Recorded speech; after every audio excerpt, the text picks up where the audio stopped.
Welcome to Friday Takeaway. On the menu today, we've got Hartalega and Top Glove in a high-stakes slugfest. But first we look at the escalating spat between Donald Trump and China.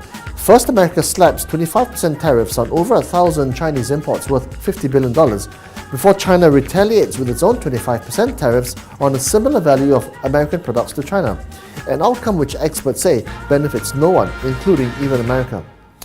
Spotify listed this week but had a rollercoaster ride which many blamed on its direct listing routes.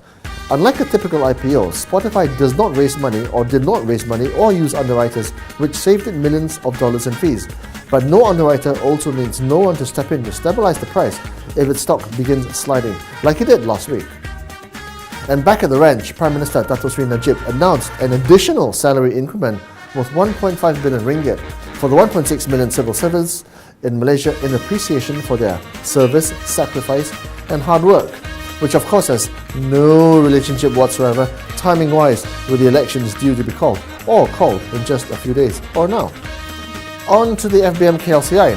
Now, as at 10 o'clock this morning, the index was down half a percentage point to 1,828 points, nearly 40 points lower than last Friday's closing. But year to date though, the KLCI is still up 1.7%.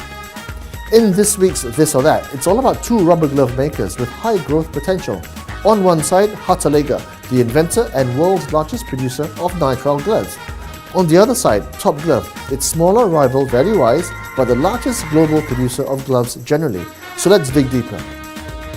Hartalega was the inventor of the world's first lightweight nitrile glove in 2005, and today they're the world's largest producer of nitrile gloves with a market value of 20 billion ringgit. Now, analysts believe Hartalega will soon take its rightful place in the FBM KLCI thanks to sustained earnings growth as the dollar improves, as well as new product offerings which therefore mean better margins. Hartalega have had a staggering one-year return of 152%, and today they're up again, gaining 1.5% to 6 ringgit 13 cents. Still, heightened competition from rubber glove makers could pressure margins and earnings, while still also being very reliant on nitrile gloves on a smaller client base compared to Top Glove. Now, Hartalega has been outperforming the market by 12% year to date, and RHB thinks this will still continue. They've upgraded Hartalega to a buy from neutral and raised the target price to 725 for a potential 20% upside at an eye-watering forward PE of 40 times earnings.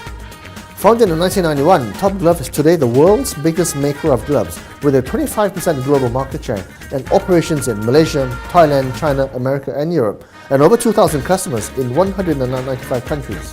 Analysts reckon that Top Glove is better as a defensive play because of its latex nitrile mix, unlike Hartalega, which is a pure nitrile glove maker. With additional earnings due from its Aspion acquisition and more capacity coming on stream, analysts say Top Glove is a go.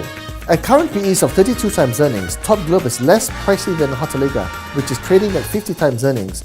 Even so though, Top Glove has still enjoyed a 106% return over the last 12 months. Today, their shares are up 1% to 10 ringgit. Key risks include a sudden spike in raw material prices, forex volatility, and potentially overpaying for acquisitions in their quest for global market share dominance. And they're always possibly higher than expected startup losses for their condom-making operations. Thanks to higher forecast profits, RHB have upgraded Top Glove to a buy from neutral, which means a higher target price of 12 ringgit and 10 cents for a potential 27% upside.